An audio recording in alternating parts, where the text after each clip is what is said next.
We'll get started. Okay, so today I'm so super excited because I've got Julie Wiebe with me today, who's in Los Angeles in an absolute scorcher of a day, cracking 108 Without degrees air conditioning. with a broken air conditioner, 108 degrees Fahrenheit, Yeah. which is even really hot in Celsius. And she's a bit of, for those who don't know Julie, she's a bit of a guru in the physiotherapy world or physical therapy world. And it's kind of funny, Julie, because I heard you recently, I think it was on the Pelvic Health podcast, you were talking about how you got to meet, I think it was Paul Hodges, and you had a bit of a physio guru moment. And I feel like this is a little bit like that for me. So. Well, you're very sweet, but like I am no Paul Hodges, that's for sure. I had to like be cool. Yeah. It's all good.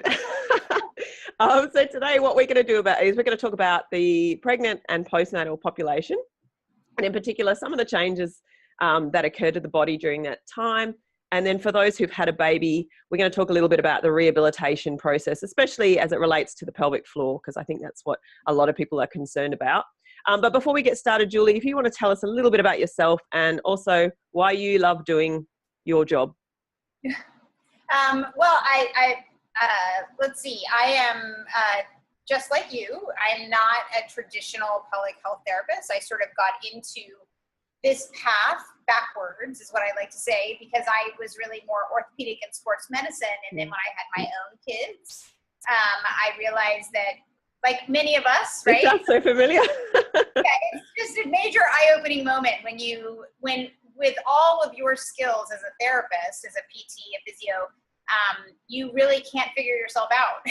And I didn't have any traditional, what we classically understand as pelvic health issues after my first, but I did have enough going on that I just wasn't right.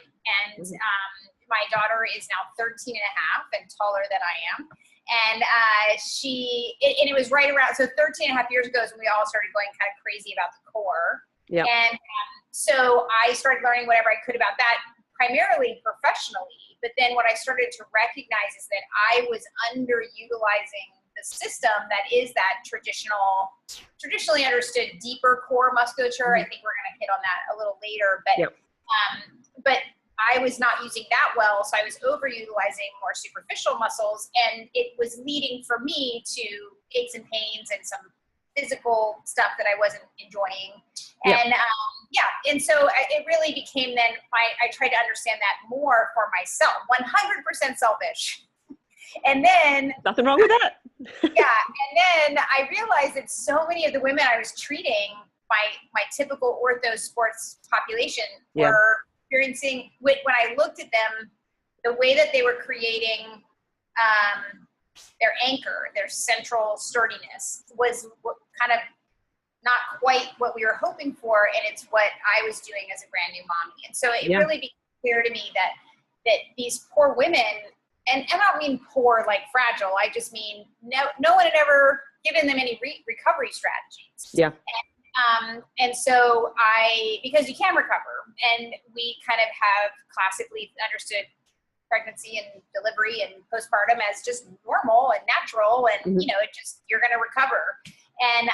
And so it really became my passion to help understand that system as best I could, and then develop strategies for my clientele. And my clients were fit, like they wanted to be fit, and I wanted to be fit after my pregnancy. At the time, it was 13 and a half years ago, if you had any pelvic health concerns, you should just stop fitness. Like that was pretty message. So that's what I told everybody. Please discontinue. And they don't jump on a trampoline. No more. You can't be fit. Like you can't do that. Let's do something else. Like I tried to, but because what did I know? I didn't know anything. And so anyway, blah blah blah. Long story short, they ignored me. They would say, "Yes, Julie," and they would go out and run or jump or do whatever it is that they were doing. And so it really became kind of you can't beat them, join them. Okay, they're not. I get that mentality. I was an athlete my whole life. Yeah. What can I do to kind of start working with this system in a more dynamic way to meet the more dynamic demands of fitness? I mean, that's really what the difference is how do we create a dynamic system to help women recover so that they can participate in fitness that they enjoy. So that's really what led me to this point. I love working with athletes It's so much fun. And they come in and they're like this past week, someone came in and they're like, okay, so when I do the tower in Pilates, and I don't know if you know what that is, but it's when you hold on to the pole and then lift yourself straight up, like legs straight up in the air. You know. And I don't do it. Yeah. They were queefing and leaking when they did it. And I was like, okay, so this is a new one on me. Let's sort it out. Let's see what we can do. So not the queefing part, but I hadn't applied it in the tower yet. So anyway, it's a. Sorry, just to pause there. For people who don't know what a queef is, it's basically a vaginal fart. There you go. Thanks. And so we had to problem solve around that. That was a new one on me to try to apply it into. And I'm still waiting for the result. We'll find out for the next time she finishes her Pilates. But I love just taking this and putting it into any sport, whatever the demand is. I just think it's the problem solving of it, and then helping women meet their goals. It still gives me chills. Like when women get excited that they can go and do it again, it's life changing. It is. Like if you get people back to doing the things that they love. Yeah. It is life changing, and even for those who are in the more distressing early stages of when there's incontinence and perhaps they're embarrassed to go places and to do things, it's a massive change. Absolutely. Yeah. Yeah. And that tower is called something else in CrossFit. Anyway, I was working on that with somebody. Same thing, same issue. Yeah. the inversion with lots of tummy. That'll do it. Yeah. So anyway. Cool. Okay. So what we're going to do is we're going to jump right in. And the first thing we want to talk about is sort of posture. And what I want to do is talk about some of the common postural changes that we see in the pregnant and the postnatal populations. And I guess what we're looking at here is, what are the normal adaptations? Because obviously we do have to make changes in pregnancy to accommodate the fact that we have all this extra weight out front and some of those musculoskeletal changes. So what are the sort of normal responses to growing a baby, and when does that become dysfunctional? I hesitate to say wrong, but when does that stop working for the person and we need to kind of play around with that and make it a bit better? That's it. Well, the end of your question is really where we need to start, which is when is alignment not optimal? Yeah. And really it's optimal to get you through the pregnancy, right? It's serving a purpose, which is generally speaking, making room for the baby. And, but you can change alignment within pregnancy, I believe. And I do. Not everybody agrees with me, which is fine. But I think you can optimize alignment even in pregnancy. And the only reason I would intervene is if for some reason they were presenting to me in a way that I thought they could access the system better. And the system for me is that deeper core, but more than anything, their breath. We're going to get there. But so to me, it would be related to what was happening for them. So if even within pregnancy, there were components of how they were using their body in their standing or dynamic posture, which for me is walking, I would work on altering it. And one of the major things that I tend to see with pregnancy is a tendency to, I am going to step back so that I can demonstrate this, but heads up, I'm wearing shorts. Of course you are. It's stinking hot. You guys are lucky I'm dressed because it's so hot here. So I'm going to step back. Yep. See. Okay. So what I tend to see, can you see me? Okay. Yep. Okay. Perfect. And again, these are tendencies, okay? So not everybody falls into this category, and everybody goes into pregnancy with postural adaptations from their day, their life, their work, their workouts. And so one of the major things that I see is what I like to refer to as bell rung up with the rib cage. And so if you think of the rib cage as a bell ringing off the shoulder girdle, that the bell is rung up. And what tends to happen when you shift your weight up, or your rib cage up, there's often a weight shift behind you. And the bum tucks under in order to kind of counterbalance what's happening at the top. And that bum tends to tuck under because it's like we're opening the pelvis to make more room to grow a baby. Yep. So, and this shift of the rib cage is to make room for the baby. Like that's what the body's doing. So it's serving a purpose.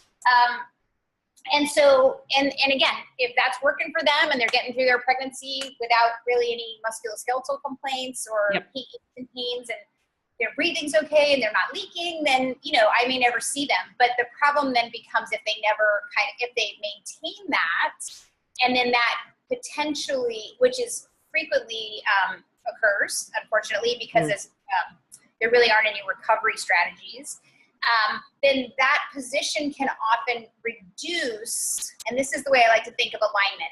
I don't want to talk about it as some perfect position that we're trying to get people back to, but instead that it's about access and availability. So if your current alignment is not allowing you good or optimal accessibility to your pelvic floor, let's say, then that would be something that we need to address so that you can tap back into that particular part of the system. If it's affecting the way you breathe, breathing has to do with postural control.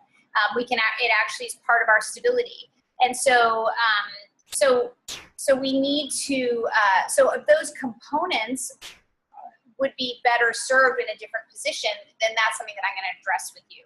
So you'll test them out with that, and you might say, okay, let's bring that bell back down into a more optimal position, and then get them to do a task or something. So how does that feel? How does it feel to breathe now? Is that kind of how you work it?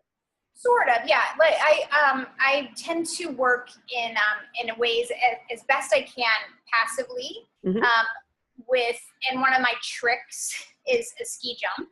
And what I do there is, let me show you. All right, I'm going to go ahead and demonstrate the ski jump. So the idea is that it's a more passive way to change alignment. And it is a change from the ankles. Okay, so what I'm going to do is, if we're here, pretend I have a big belly, is that I'm leaning forward, and it naturally brings my rib cage over top of my pelvis, and it naturally untucks my bum. And I'm doing that with a lean forward at the ankles, not at the waist. That'll hurt. On people's backs. And so that lean forward, what that does is it naturally pulls the rib cage forward in such a way that doesn't require them to over-engage abdominals. A lot of women, if you ask them to pull your rib cage forward, put your rib cage over top of your pelvis, drop your ribs, like there's some, that they'll often over-engage tummy to do that. And if you've got an engaged tummy, it's difficult for the diaphragm to actually pull off breathing there. So, and so that is a way that I kind of help to have patients experience what breathing feels like in the position that they've come in with. And then also what's happening with their pelvic floor in that position. What does it feel like when you engage in that position? And now when we go into the ski jump, where are you experiencing the pelvic floor contraction?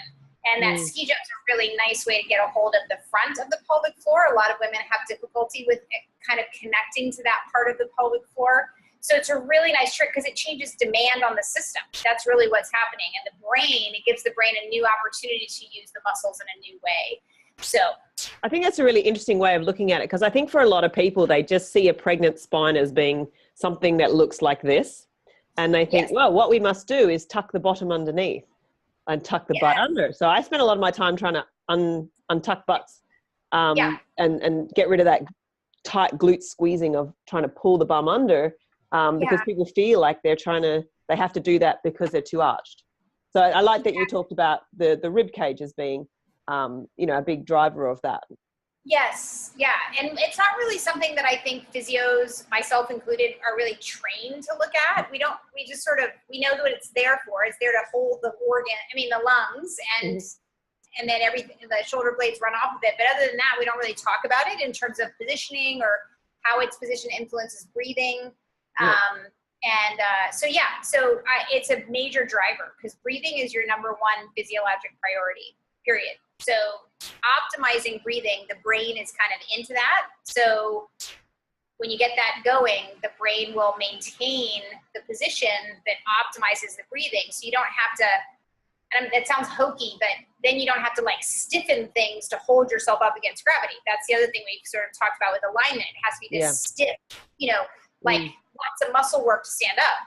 We really didn't have to squeeze your butt or squeeze your abs to like stand up. And I'm pointing to my mirror because I'm in my office, but that's where I'm envisioning a bunch of my patients who stand here, and I'm like, not trying to be sarcastic, but like, we're literally just standing here fighting gravity. You don't have to grip your abs to do that. And that's sort of a revelation, like, well, how are you supposed to stand up? And that's when we can start the conversation a little bit differently. So I don't want to talk about alignment as too much of a perfect versus a not perfect, but as an opportunity to improve the availability and access to muscles that our patients often lose connection with during the pregnancy. So, and I think I see that postnatally a lot. I mean, I spend a lot of time in my postnatal class. I'm going to stand up now, but you won't be able to see my Ugg boots. But they tend to adopt very much the pelvis is kind of ended up sort of sagging forwards, and we get a lot of and they'll be doing exercises with the arms or whatever. And this is that position. Right. Yes. And I think a part of that is that, through the pregnancy, that those changes in center of gravity, and then postnatally, you've obviously lost that tension on the tummy muscles, which help, I think, tell you where you are, where your body is in space and everything. Absolutely. Like Susan Clinton, she talks about it like a balloon is being popped. And you've suddenly, the soft tissues through the abdomen are all nice and soft now. You kind of, for one thing, I think you don't know postnatally where you are in space, but also you spend a long time carrying a little person around. So then that becomes the new normal. And a lot of times I find women don't even know. I mean, they come in with back pain and they don't realize that their shoulders are so far behind their hips. And so I'll, sometimes take a picture and they'll just say, hey, look, just stand how you think is normal, sign onto a mirror and have a look. And they'll go, oh my God, I'm like back here. I go, okay, so what happens if you do that? Oh, that feels better. And, for some, it's kind of that, really quick change. Yeah, it is. It's like a revelation. And I think that, unfortunately, so that's one piece of the puzzle, what happens during pregnancy. And what you demonstrated was when then they go back and they start doing exercise. And really what fitness is it's our opportunity as physios, as trainers, as women, to reinforce what we want to see happen in our bodies. And so if they have poor access, say, to the pelvic floor in that position, when they're exercising, the pelvic floor is not as available to contribute to what they're doing. And they're just reinforcing that with every rep. And so I really like I really like to integrate that system into whatever their exercise of choice is, because that'll improve compliance, but also it'll have more fun.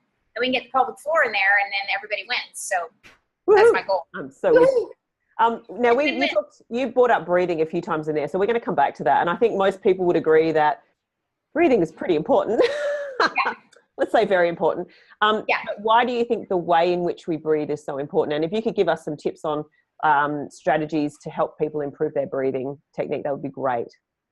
Well, besides the obvious, why breathing is so important, I think there's, like I already hinted at, it's a part of our stability system. It's actually, we know that the diaphragm is part of the stability system. It actually, its origins and insertions are on the low back. And that's not something that most women or lay people or trainers or PTs even remember. Like when I first started kind of my love affair with the diaphragm, and I went back and looked at the anatomy, I was like, oh my gosh, I totally forgot that it is part of the lumbar stability system directly. It has a direct connection. But the other thing that it's doing for us is changing pressure inside the abdomen and the thorax. And I think that we've missed, what's the best word here? We've underappreciated how important pressure and pressure change is to the health of all of our systems.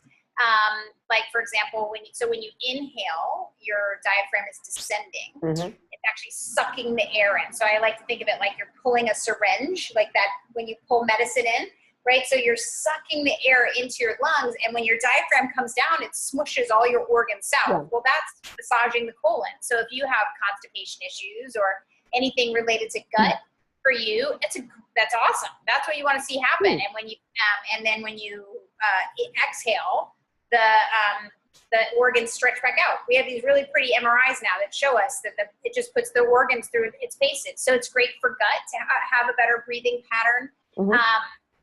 We also, when we take a breath, an optimized breath, which we're really kind of comparing that to a fight or flight type breath, which is upper chest breathing. We know that the fight or flight system actually kicks up chemicals that heighten pain, heighten stress, heighten anxiety, heighten emotions. And so when we can optimize the breath, then that reduces that. And so when we think about things like pain, because that's obviously why a lot of women would come to see you or I, is when they come in and they're like, yeah, I've done deep breathing, I've done all that stuff, you know, and this is how they deep breathe.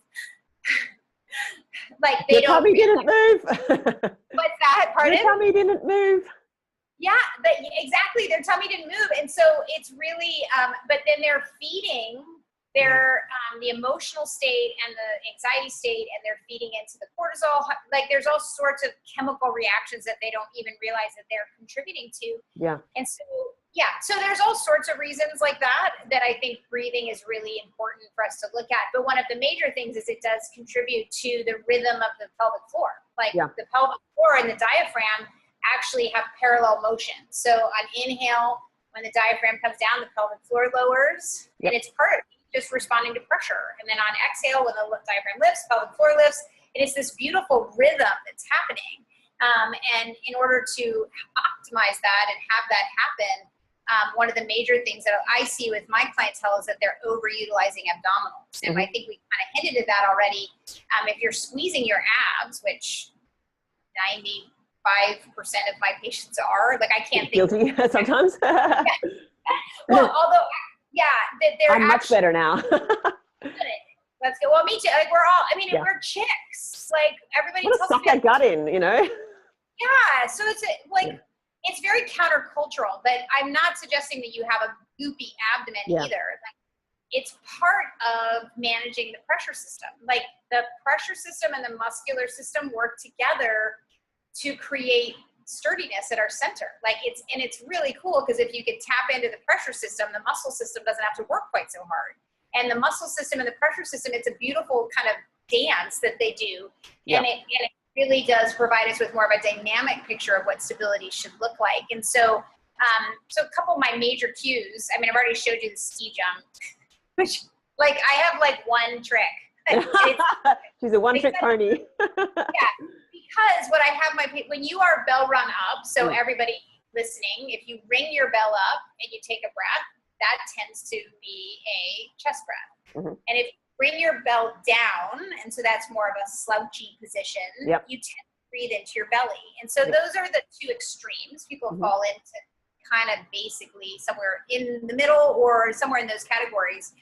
And so when you're doing your alignment is then reinforcing, let's say, an upper chest breath that's reinforcing your pain, that's reinforcing your emotional state. So one of my things that I do is I have them breathe with bell run up, and then we lean.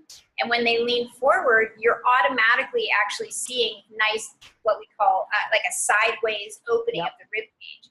And when we get that sideways opening, we're getting more of a diaphragm contribution to the breath cycle. When you're up, you're overutilizing some of the accessory extra muscles of breathing. And when we get you into that bell run, we get you into a quiet bell position, we see more lateral excursion naturally, simply because of the position of the rib cage and the change of demand.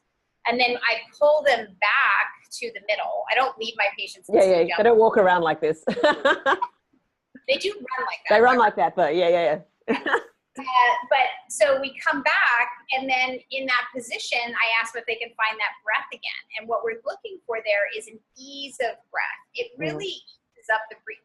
And that becomes my major cue for them. When they're like, how do I know how to stand like this? I say, can you find your breath?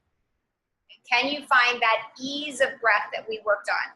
And then when I ask them to find their breath, they adjust their alignment.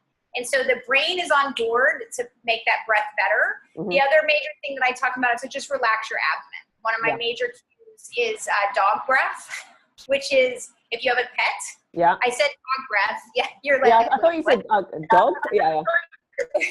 So just clarifying what a dog breath is.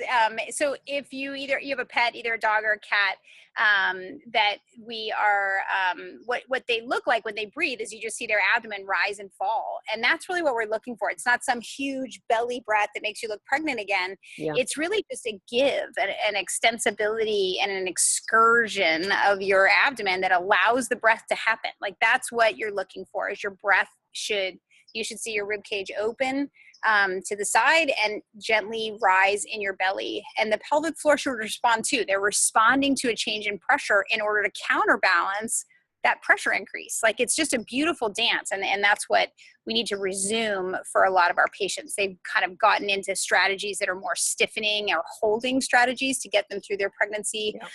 Or to get them through their exercise. And it's led for some reason for them to be at my door.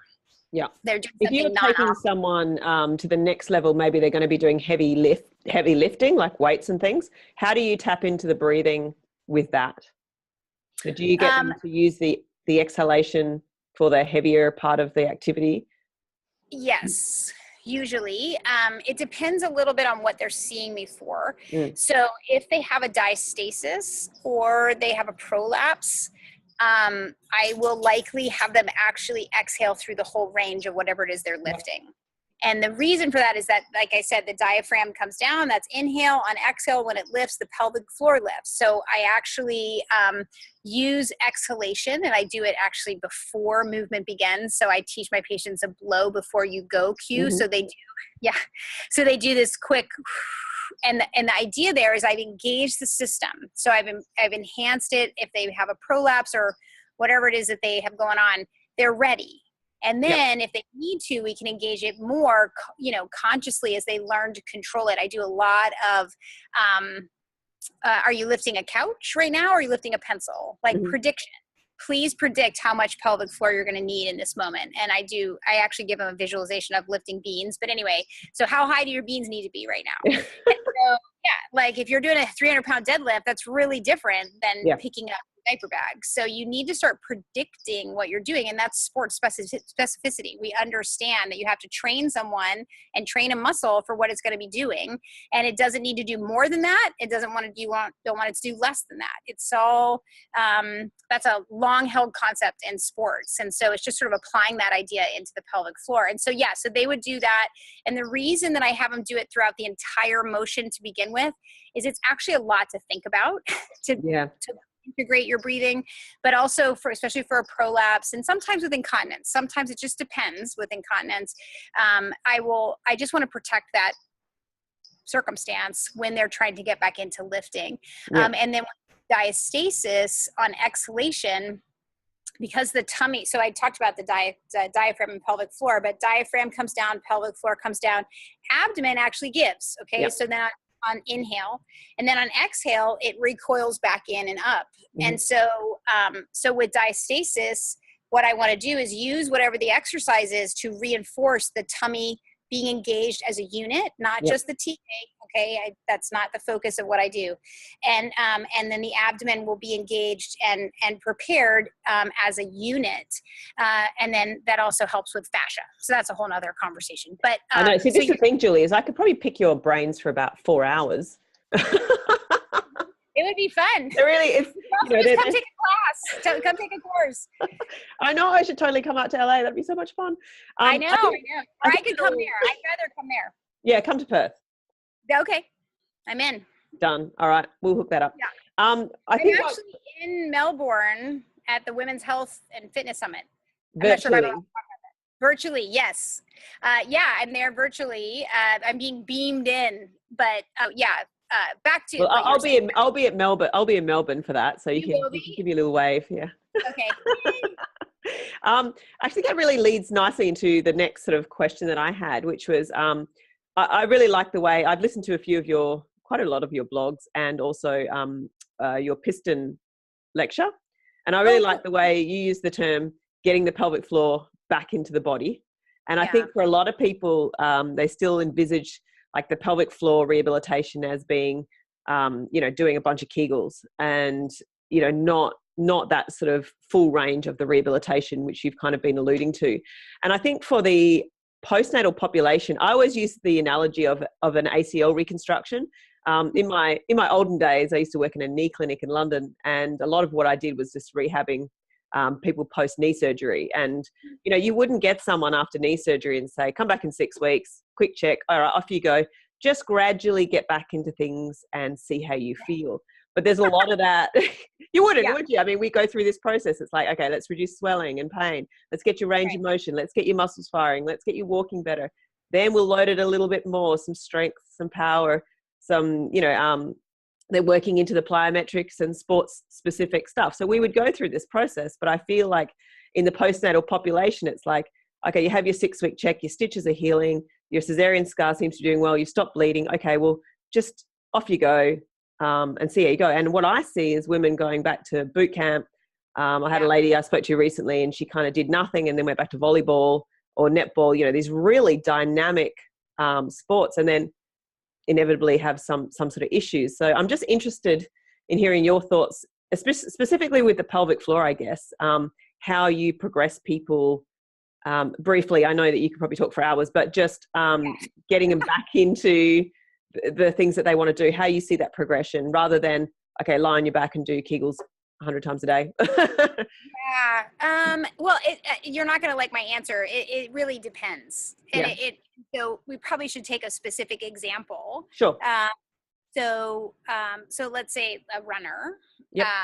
If a runner, since we've already talked a little bit about Pilates and tower and so maybe a runner who has a bit of stress urinary incontinence and a mild prolapse, but otherwise well, for example. So with a circumstance like that, I would, and if their sport of choice is running, then I need to watch them run. That's one thing. But but what I look at first is how you stand is how you walk is how you run. And so I do start, like I said, talking about, is this alignment optimizing your system? And then we get the system. That's really the first thing is that I work with my patients on reestablishing their access and their connection with their pelvic floor, because a lot of them have lost it. And that doesn't necessarily have to be because they had a vaginal delivery. It may be with cesarean as well, because the cesarean, they still went through pregnancy and the system is affected. And so that system, again, is that diaphragm, TA, pelvic floor. That's that deeper system, but all of the postural muscles, the rest of the superficial abs, the glutes, the back muscles, lats, everything has been affected by the pregnancy because the woman has gone through such a major physical change. And so kind of re-tapping into utilizing that system from the inside out. So we connect all those dots first. And then we also look for places in their, so that's my first goal, is always to reconnect those dots for them. And then when it comes to running, I'll just be really specific about running, is there does tend to be some things that I see with my female runners who leak. They do tend to run chest high. So they have a bell rung up when they're running, which means their bum is tucked. A tucked bum is a less optimal position for the pelvic floor. It's also, especially if they do have a mild prolapse, like you mentioned. So it's not an optimal position for the pelvic floor to be tucked under. It also reduces their ability to get their leg behind them. Like if everyone listening stood up, tuck your bum under and try to extend your leg behind you. So here's my bum. And then just try to... There it is. And it's very difficult to get hip extension. Yeah, absolutely. In that position. So that means that they overuse their hamstring, which how many ladies listening are runners who leak, who have tight hamstrings? And then you also can't get a full stride, so you get tight calves. And so if this sounds like you, if you lean like the ski jump, you put that system back into the running. And you also, when you untuck that bum naturally, you kick up your glutes. And so if you're using glutes over hamstrings, you're optimizing pelvic control. You have more muscles available to attenuate the impact. You're changing your heel strike. I mean, there's all sorts of things that you're doing in that moment. I was going to say, just by changing that, you're going to change your landing strategy, aren't you? Because you're going to be much heavier and heel striking if you're in that. Yes, and you also strike way out in front, which I learned this from an amazing running guru named Brian Heiderscheid, so I always give him credit. But if you run with your foot, your heel strike ahead of you, it's 6 to 8 times your body weight every time you heel strike. That's a huge impact force on a pelvic floor that not in a position that you can access it. So if you change and you lean and you're landing with your heel a little bit closer to your body, it's actually 2 to 4 times your body weight. So just by that's a huge change. It's a huge change. And so if you just reduce the demand on the system while you're improving the system, that may be enough for you to improve any symptoms related to the prolapse and or related to the incontinence. And so that combo for a lot of ladies is a really nice combo. So, but they've been firing off hamstrings over glutes. So got to learn that connection. There's some other things that tend to happen for my runners that leak, but it's a really nice little tip and it works really nicely because it changes a lot of things at once. So hopefully that helps a little bit. So really, I think it does, and I think that can help obviously with any joint discomfort as well, because if you're changing all those forces driving up through the body, you know, some of the knee pain, back pain, etc., might be helpful as well. Yes, absolutely. And so and then if there's anything that pops out as a muscular imbalance, that's really what I'm always looking for, is any kind of imbalance. You know, then we address it with some, you know, boring rehab exercises. Or if they're doing running and let's say Pilates, I will change up their Pilates to match what I'm trying to gun to improve their running. You know what I mean? So it doesn't have to be boring rehab. It can be kind of whatever you're into. Like I just modify it to what I'm into, what I'm trying to get out of your body to help you. So it doesn't, you know, I think we can really change up how we do rehab, that it's not just like dead bugs and boring junk like that. Dead bugs. That's the one when you lie on your back with your legs up doing this kind of stuff, right? Yeah. Okay, cool. We're up against boot camps. Like why would you come and like give up everything you enjoy and then lie on your back and do dead bug? Like it doesn't resonate with the female athlete brain. And, it doesn't resonate with what we understand about how to train somebody for sport. Like what you just said, if you took a professional athlete with an ACL reconstruction and had them do quad sets forever, you'd get fired. You know what I mean? Like you really would. So, So we got to get them upright. We got to get them up into life. And we got to meet the demand. Like if they want to run, can they manage any kind of plyometric? Like you got to know that, right? You got to figure that out for them and then give them plyometrics. Like they have to do a graded plyometric to find their way back to being able to absorb impact with their pelvic floor, period. Like that's just, and none of that's like, I didn't think that up. That's sports. Like that's what we do in sports. That's exactly right. So it's really just applying those concepts of sport specificity and sport-related demand training into what we've always understood about the pelvic floor and pelvic health. So it's really, yay! See, I get excited by this stuff. Me too. Like nerds unite across the ocean. We'll have a special handshake or something. That's right. Something.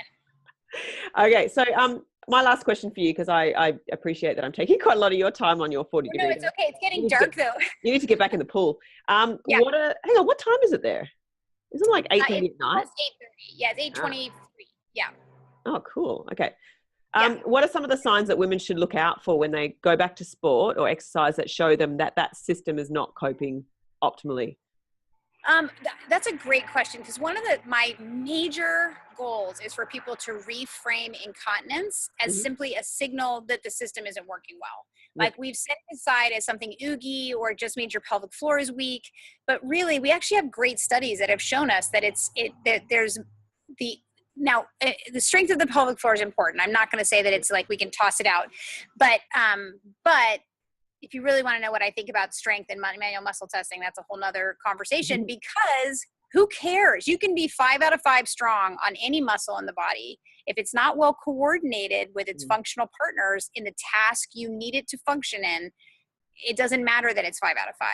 Okay. Yeah. And so that's really, so anyway, I got lost there. What was, So just trying to ask, what are the symptoms and things that people will come to you and say, Right. So sorry. So I got on my soapbox. So, so just because you're leaking doesn't mean that you have a weak pelvic floor. Yeah. It could be that you're not using your muscles in a balanced way. In fact, you probably aren't. And so if you're leaking, red flag, like you need to address that. Mm-hmm. Because it's just a signal. That's all it is. It isn't, I know it feels like lots of ladies don't like to talk about it, or they feel shameful, or they're embarrassed, but trust me, if you are confident enough to talk about it, everyone you talk to is having the same problem at your boot camp. Okay. Yeah. So leaking is a major red flag that you need someone to help you look into that. It doesn't mean you have to stop. Like I said, like if you can change up your running form, for example, and change the demand on the system, you may get relief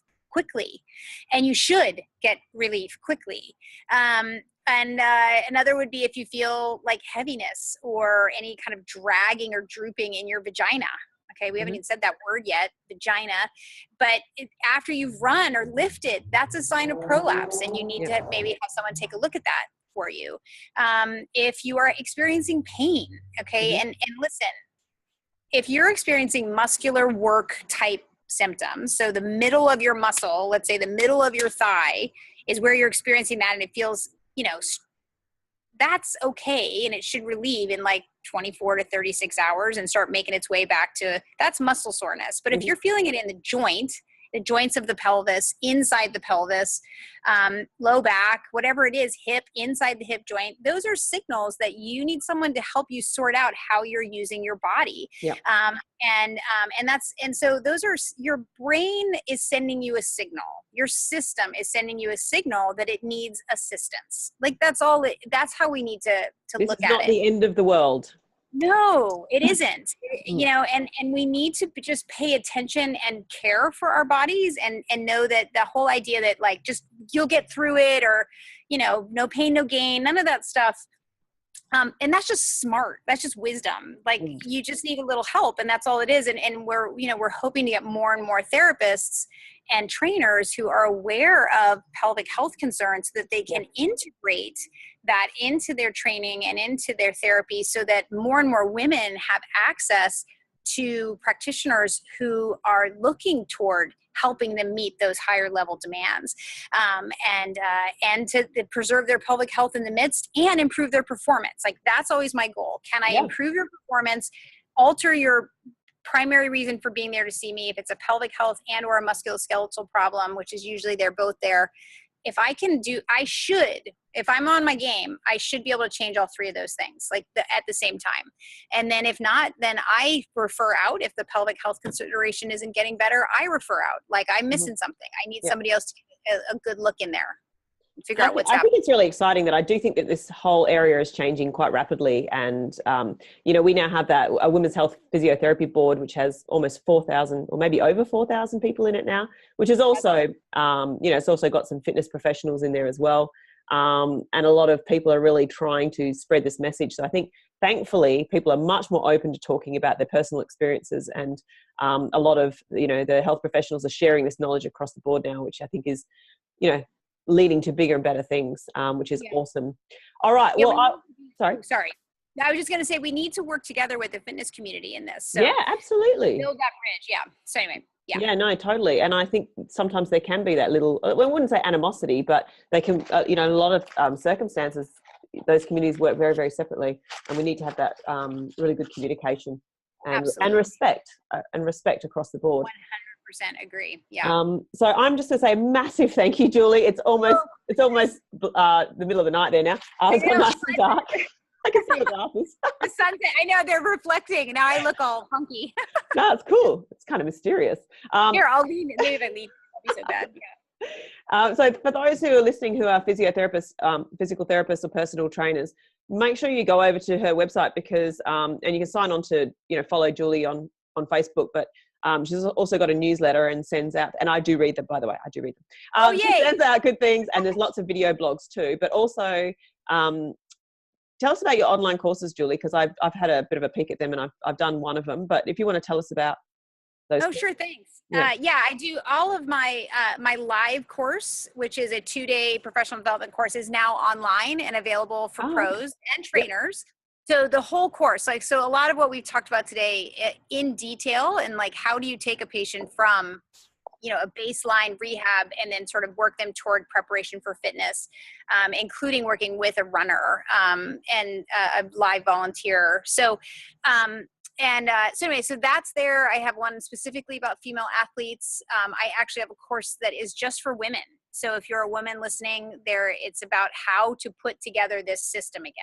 Mm-hmm. And it's step-by-step designed to help you find your way back to that as a foundation for moving that system into whatever fitness you enjoy. And and then I do actually have a pediatric application too. So if there's any pediatric therapists out there, we look at this as it's a postural control system. It's not just for continence. It's not just for pelvic health. It's those two systems are linked, postural control. Yeah. And so looking at that into the pediatric population, it's also there. That's with my teaching partner, Shelly Mannel. And she's a brilliant pediatric therapist. And I'm very grateful for her partnership. So anyway, so those are there. Their resources are available. I do have lots of blogs and videos that are free as well. But if you really want to understand it in depth and apply it into your clientele and your patient load, there's a lot of information on there that can help. So that's fantastic. And I'll put all the links on the blog post below. So if any of you guys want to jump on board, you'll be able to see that. But I'll wrap it up there before it goes completely pitch black. Thank you so much, Julie. Really appreciate it. It's my pleasure. Thank you for inviting me. I appreciate it.